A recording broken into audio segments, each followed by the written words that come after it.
Hello and welcome back to a new video. My name is Kizzy and today we're going to be doing my February TBR. How is it February already? So I have 5 books here to talk about today and you probably know what most of them are if you've watched my last reading vlog, and if you watch my next reading vlog they're also in that as well because I bought most of these recently, so no surprise there. I want to read them all now. The first book I have for you is one that I have already listened to a couple of chapters on audiobook. However, when I read audiobooks, I can listen to them much better if I know the story, if it's a reread, for example, or the second book in the series, or even if I read most of the book physically and I kind of know the characters a bit better, I can listen to the audiobook better. So I really struggled with the audiobook of this book because I had no idea what it was going on about. So I only read or listened to the prologue and a chapter, maybe, probably not even that. I want to read it in physical form because it's meant to be a bit of a classic, and that is The Name of the Wind by Patrick Rothfuss. This is the first book in, there are 3 books it looks like from the back out so far. I feel like it's not finished, like he's taken, if you can hear the cat eating, sorry. I feel like it's taken a while for him to publish the books, like they don't come out every year, for example. I mean, they are like pretty hefty fantasies, but I believe what this is about is a man telling his story in like a pub and it kind of goes back in time and like leads up to him being there, I think, but it's him just telling his life story, which sounds intriguing, interesting. I don't know if the series follows that because from what a review I read was that it didn't. It changes perspective potentially in the next book, but I'm not sure. But yes, this is like a fantasy classic, I feel like, so it needs to be read really just so I can call myself a fantasy lover. The next book is one I'm really excited to get to and one I will definitely hopefully read in the next month because it is quite small and we like a small book, but there are lots in this series, I believe, or at least in this world. I don't know.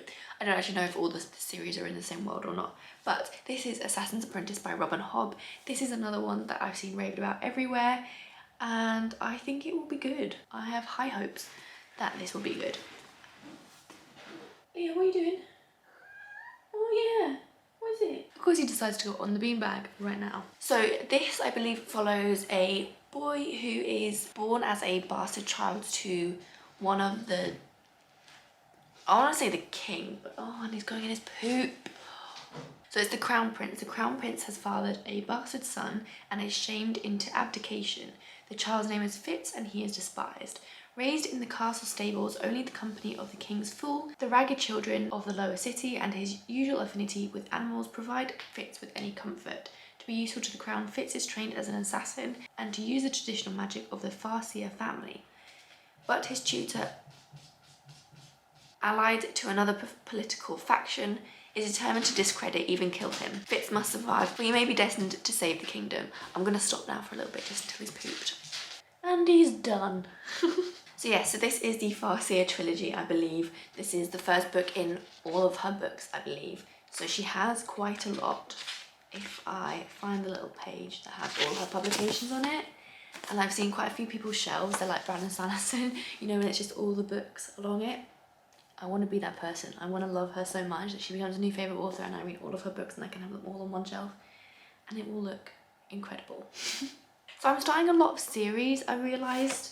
In these 4 of these books are the first books in series, so hopefully I love them all and I want to keep reading them all. So maybe I won't get to them all because then I want to like binge read the series instead, but obviously I can't predict that, so this is the TBR, we're sticking with it. The next book is another kind of classic older fantasy. I believe it was published in 2006, so that's now 14 years, which, you know, fantasy develops very quickly as a genre. So this is The Lies of Lochlamora, or Lochlamore. I always say Lochlamore, but I realise it's actually an A instead of an E at the end, so it could be Lochlamora. I don't know. This is by Scott Lynch. This follows a group of thieves, I think, that call themselves the Gentlemen Bastards, which is why this is called the Gentlemen Bastards series, I believe. And they are trying to, I don't know, be thieves, and it all goes wrong and they need to do something about it before everything goes even more wrong. I think that's basically the synopsis. But I think this is meant to have really good like friendships in it and kind of comradeships and things like that. So I'm excited for that because friendships in books are one of my favourite things to read about. If it's got a good friendship in it, I'm more likely to like it than if it's got a romance in it, to be fair.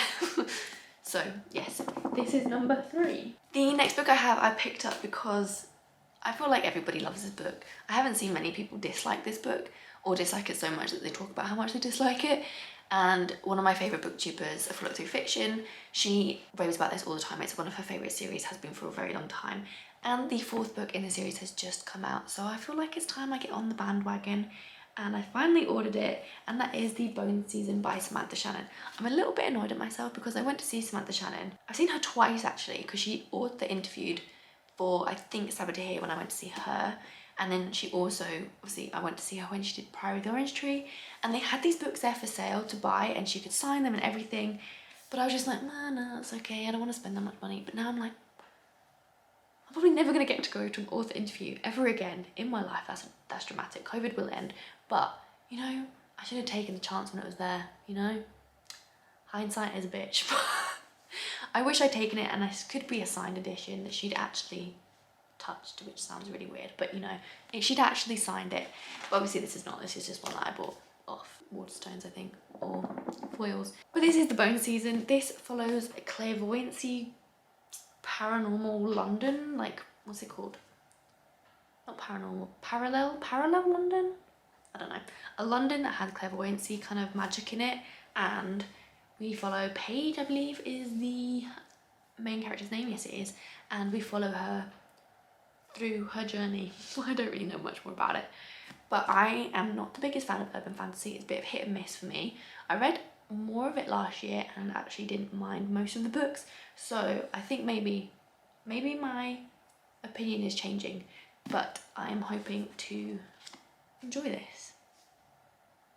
Obviously that is the goal with most books, but yes. The Bone Season by Samantha Shannon. Let me know if you've read this. I feel like you probably will have. Most people, I feel like, have read The Bone Season, so fingers crossed I like it.